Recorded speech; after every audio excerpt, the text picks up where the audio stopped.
There are a few things that we can do at home prior to sending our children to school, and those would be things like dressing themselves independently. I'm thinking about even zipping up the zipper of their jackets by themselves, putting on their snow pants by themselves, even buttoning up their jeans after using the washroom independently, so that when they go into the classroom, they can experience success with that, and that they can look after themselves when it comes to that area. Also, even teaching them how to open up their snacks. Like I think of snack time in the kindergarten classroom is a very, very busy time. So if your child can work through that on their own, that will save them a lot of time and a lot of frustration, as well as the teacher. We use the acronym SPICE when we are talking about educating the whole child. And so I think these are some developmental traits that parents can also work on prior to sending their children to school. And so the S stands for social, the P stands for physical development, the I stands for intellectual development, the C is creative development, and the E is emotional development. So we can be starting to think about ways that we can aid in that development using that acronym. So socially, we could start to put our children, and I know this is difficult with COVID, but putting them in play groups, putting them in dance lessons, putting them in more formal, structured activities where they are going to have to socialize. Because socialization really in kindergarten makes up a very, very big component of the kindergarten program. It's also really important that we are developing our child's physical development. So we're thinking about the gross motor skills, which would be taking them to the park where they can jump, they can play, they can swing. You can take them to dance lessons, hockey, you can take them skating, so anything that involves the large muscle groups. We also need to think about their fine motor skills, which would involve more of the smaller muscles. So I'm thinking of the muscles in their hands. And that would be just doing activities that would require them to maybe, play with Play-Doh, which is excellent for strengthening those muscles, or, introducing them to just different writing tools that will just increase that muscle and strengthen that muscle. And so really, if we couple those two things together, I think those two things will prepare your child physically for kindergarten. Intellectual readiness is very important, but I really stress that it should be done through play, or again, just embedded into our daily routines. So when you're driving in the car and you see a stop sign, maybe just stopping and asking your child, what letters do you see? Or what shape do you think that is? Maybe if you're driving and you see a McDonald's, asking them, what letter do you think that starts with? Really using that environmental print to help teach letter recognition, or even letter and sound recognition. Also, reading to your child is really, really important, so they can start to understand what happens at the beginning, what happens in the middle, and what happens at the end. So going through that with your child. When you're reading with your child, asking them to perhaps make a prediction as to what they think might come next in the story.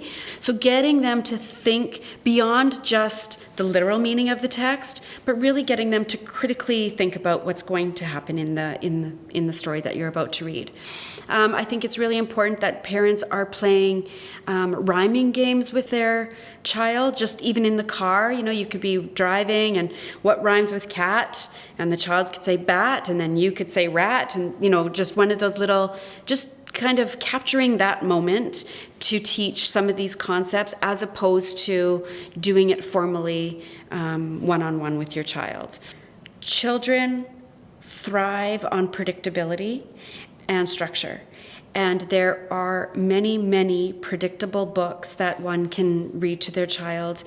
Children do thrive on that. Sometimes even reading to your child at night, often they will request that you read them the same book day in and day out, and that's okay. It's just very predictable for them, and even sometimes maybe they can help you read that book with you because they know what the next page is going to bring. You can just Google predictable books on the computer, and that will give you a huge list of books that you can read to your child.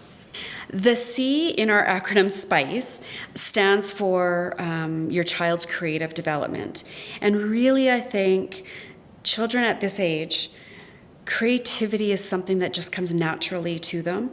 And I think it's really important for parents to really continue to instill that that value of creativity. So I also like to couple creativity with curiosity when we're talking about that stage of development, because 4 and 5-year-olds are just naturally so curious about everything. They're often asking us questions. Why did that happen?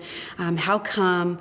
And I really stress that as much as we want to answer the questions for them, perhaps we could even try putting that question back on them to really instill that that feeling of creativity or curiosity for them. If you're out on a walk with them and maybe you're walking and you see something on the ground and they're asking you questions about that, you, instead of answering what that might be, you could be asking them, I wonder what that is. I wonder what left that here, or I wonder how that got here. And then that way we're really instilling that need for being curious. And I think that that's really, really important, that's, I just think that that's so important for learning, is that we want children to be curious, not just when they're 5 years old, but when they are 10 years old, when they're 15 years old, even when they're adults, that need to be curious and not to have all the questions answered for us. And then even with creativity, sometimes exposing your child to different types of arts and crafts kinds of materials. So exposing them to scissors and asking them, what can you do with these scissors? Exposing them to different types of paint and just allowing them to have that freedom to just explore and to be creative with it, so that when they get to kindergarten, those are familiar to them, and it just is going to continue to pique their curiosity. The last area of development that I think is actually really, really important for kindergarten and something that really parents, we can work on at home, is the E, which stands for emotional readiness. And children, you know your child the best, and all children are coming into kindergarten at different stages of readiness as far as emotional readiness goes. So we could be doing things at home to prepare them for some of the learning that they're going to be receiving at school. And that would be things like self-regulation. And I know sometimes, 4 and 5-year-olds still are fairly just in development. They are still pretty egocentric. So learning to take disappointments and handling disappointments, I want to say appropriately, even though there is no real appropriate way to handle disappointment, but instead of maybe having a temper tantrum, going through, okay, you're disappointed right now, what are some things that we can do to help you deal with that? And really going through that for them. Even emotional readiness, sometimes even getting them to follow 1- and 2-step directions is really important, because that's what the expectation will be when they go to school. So at home we could be saying, I want you to go upstairs and I want you to brush your teeth. That could be something that we're expecting them to do. Just keep it really simple, but these are the expectations. And then slowly we could start to add 2-step instructions into that. So now I want you to go upstairs, brush your teeth, and then get your pajamas on. Because those are the things that teachers will be saying in the classroom. I think also it's really important as parents to encourage our children to take risks. So there's going to be things that they're going to come across in school that they're not going to be able to do. And they're not going to be able to do it well. And so, but that's okay. And I think that that's the message that we want to send to our children, is that that's okay. It's not going to be perfect. And you might not be able to do this. And so let's keep on trying, and eventually over time this is going to become easier for you. But I think at home we could be teaching them that skill. So I think it's really, really important that we are helping them take risks, so that they're just always feeling that sense of success, as opposed to, I can't do it, and I feel like a failure. Starting school often comes with a feeling of anxiousness and anxiety for both the child, and sometimes even the parents are feeling a little anxious about, sending your child to formal schooling. And I know it's an anxious time for both parents and children. In order to help our child deal with that anxiety and prepare them emotionally for school, we can be just talking to them about starting school and trying really, really hard not to put our own anxieties that we're feeling as a parent onto our child. We are excited about this. This is going to be great. You're going to meet so many new friends. You're going to have a new classroom. You're going to meet a new teacher. And this is just going to be a great experience. We're trying not to put that anxiety that we're feeling onto our children. And so it's just going to be a great day. And I think that will help our child prepare emotionally for school. Many parents ask themselves if their child is ready to start kindergarten. And I think that is a question that parents can answer for themselves, just because all children are different. All children, are ready at different times.